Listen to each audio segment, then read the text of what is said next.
ओम श्री रामचंद्र चरणौ शरणं प्रपद्ये। श्री राम और श्री कृष्ण चरणारविंद अनुरागी बंधुओं, मेरी माताओं एवं बहनों,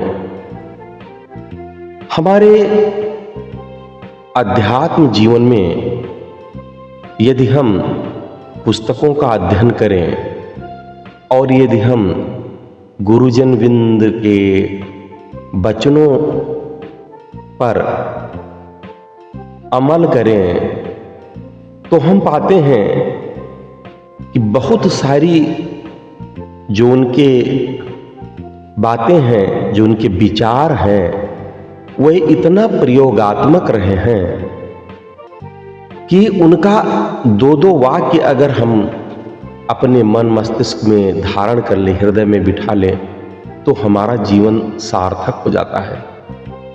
लेकिन कभी आपने सोचा है कि क्या हम ऐसा कर पाते हैं? कभी नहीं। और यही कारण होता है कि हम गुरुजनों के बताए हुए सुंदर मार्ग पर भ्रमण नहीं कर पाते, रमण नहीं कर पाते, विचरण नहीं कर पाते हैं, चल नहीं पाते, और अंततः जहां से हमारी प्रारंभ होता है वहीं पर हमारा आकर अंत भी हो जाता है और बिना कुछ पाए। अब जैसे उदाहरण के लिए देखिए, एक किसान है, वो गन्ने के खेत में दिन भर पानी भरता है, किंतु जब सायंकाल देखता है तब उसमें पानी का एक बूंद भी दिखाई नहीं पड़ा। सब पानी अनेकों छिद्रों द्वारा पता नहीं कहां बहकर चला गया। उसी प्रकार जो भक्त अपने मन में कीर्त, सुख, संपत्ति, पदवी आदि विषयों की चिंता करता हुआ ईश्वर की पूजा करता है, वह परमार्थ के मार्ग में कुछ भी उन्नति नहीं कर सकता। क्यों? क्योंकि उसकी सारी पूजा वासना रूपी बिलों द्वारा बह जाती है और जन्म भर पूजा करने के अनंतर वह देखता है कि जैसे हालत उसकी पहले थी वैसे ही अब भी है, उन्नति तो कुछ हुई नहीं।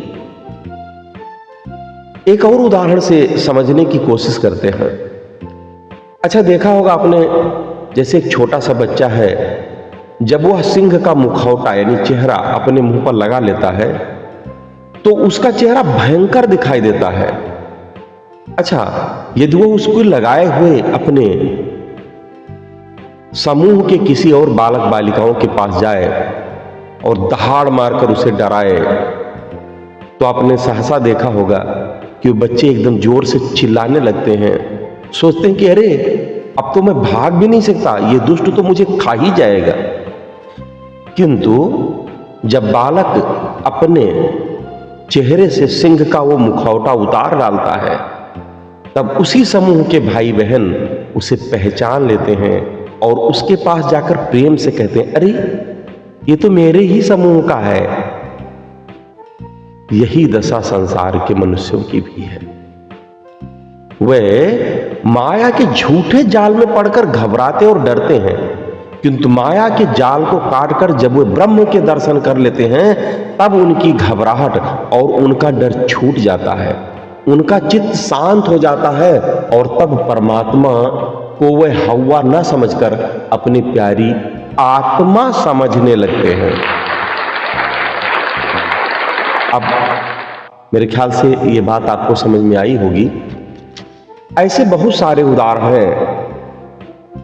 जैसे उदाहरण के लिए, जब हाथी खुल जाए तब वह वृक्षों और झाड़ियों को उखाड़कर फेंक देता है, लेकिन जब उसी हाथी पर महावत मस्तिष्क पर उसके अंकुश मार देता है तो वह तुरंत ही शांत हो जाता है। और यही हाल हमारे अनियंत्रित मन का भी है। जब हम उसे स्वच्छंद छोड़ देते हैं तब वो आमोद प्रमोद के निस्सार विचारों में दौड़ने लगता है, लेकिन विवेक रूपी अंकुश की मार से जब आप उसे रोकते हैं ना, तब वो शांत हो जाता है। देखिए, एक दृष्टांत मैं आपको बताऊं। एक बार की बात है, एक लकड़हारा जंगल की लकड़ी बेच बेचकर बड़े ही कष्टपूर्वक अपना जीवन यापन कर रहा था। एक दिन उसने अकस्मात देखा कि मार्ग में एक सन्यासी बाबा, साधु तो परोपकारी होते ही हैं, जा रहे होते हैं। उन्होंने लकड़हारे के दुख को देखकर उससे कहा, बेटा जंगल में और आगे बढ़ो, तुमको लाभ होने वाला है। उसने बहुत सी लकड़ियां काट ली और उसे ले जाकर बाजार में बेचा। इससे उसको बहुत लाभ हुआ। उसने सोचा, सन्यासी ने चंदन के वृक्ष का तो नाम क्यों नहीं लिया, इतना ही क्यों कहा कि और आगे बढ़ो। दूसरे दिन जंगल में और आगे बढ़ता है, तब उसे तांबे की एक खान दिखाई देती है। मनमाना तांबा निकालता है, बाजार में बेचता, खूब पैसा पाता है। तीसरे दिन और आगे बढ़ता है, चांदी की खान। चौथे दिन और आगे बढ़ता है।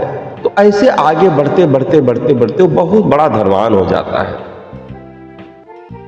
ऐसे ही हाल उन लोगों का है जिन्हें ज्ञान प्राप्त करने की अभिलाषा होती है।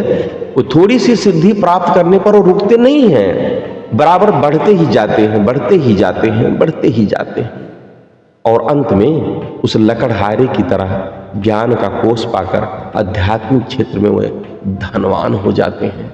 भैया धनवान हो जाते हैं। अच्छा, आपने देखा होगा एक छोटे पौधे की जब हमें रक्षा करनी होती है, बेचारा कमजोर होता है जब, तब हम उसके चारों ओर तार बांधकर उसकी रक्षा करते हैं, बाड़ लगा देते हैं। क्यों?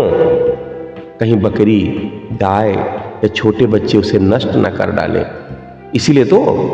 किंतु जब वही एक बड़ा वृक्ष बन जाता है, तब अनेकों बकरियां और गायें स्वच्छता के साथ उसी के नीचे विश्राम करती हैं, स्वच्छंद रूप से उसमें घूमती हैं, उसी की पत्तियां भी खाती हैं और उसी की छाया में विश्राम भी करती हैं। उसी प्रकार जब तक हमें थोड़ी भक्ति है, तब तक बुरी संगति और संसार के प्रपंच से उसकी हमें रक्षा करनी होगी, हमें भरपूर रक्षा करनी होगी। लेकिन जब उसमें दृढ़ता आ जाएगी, तब फिर तुम्हारे सामने कुवासनाओं के आने की हिम्मत ही न होगी और अनेक दुर्जन तुम्हारे पवित्र सहवास से सज्जन बन जाएंगे। बोलिए जय सीताराम। है नहीं? तो ऐसे ही नित्य नियम से हमें अपने आराध्य का प्रेम पूर्वक नाम करना चाहिए, नाम जपना चाहिए, उनका भजन करना चाहिए, उनका कीर्तन करना चाहिए। हम जिन्हें भी माने, जिस स्वरूप की पूजा करें, हम हनुमान जी को मानते हैं तो हनुमान जी की पूजा कर सकते हैं। हम श्री राम जी को मानते हैं तो प्रभु राम की पूजा कर सकते हैं। हम श्री कृष्ण जी को मानते हैं, राधा वल्लभ को मानते हैं तो हम उनकी पूजा करें। लेकिन पूजा तो करना पड़ेगा, पूजा बिना कल्याण नहीं है। हमारे गुरु भी तो ही सिखाते हैं। गुरु के दिए हुए मंत्र का कम से कम 108 नाम तो प्रतिदिन जपना ही चाहिए, यह अनिवार्य है। यदि ऐसा आप नहीं करते हैं तो आपके साथ साथ गुरु की महिमा भी घटती है, क्योंकि एक शिष्य गुरु के नाम को आगे बढ़ाता है और वही शिष्य गुरु के नाम को डुबो भी देता है। तो भैया इस बात का स्मरण रहे कि यदि आपने दीक्षा ले ली है तो आपके कंधे पर एक और अच्छा सा जिम्मेदारी है जिसे आपको निभाना ही चाहिए। बोली निभाएंगे कि नहीं? जय सीताराम। बोली जय सीताराम। जय जय सीताराम। श्री रामचंद्र की जय।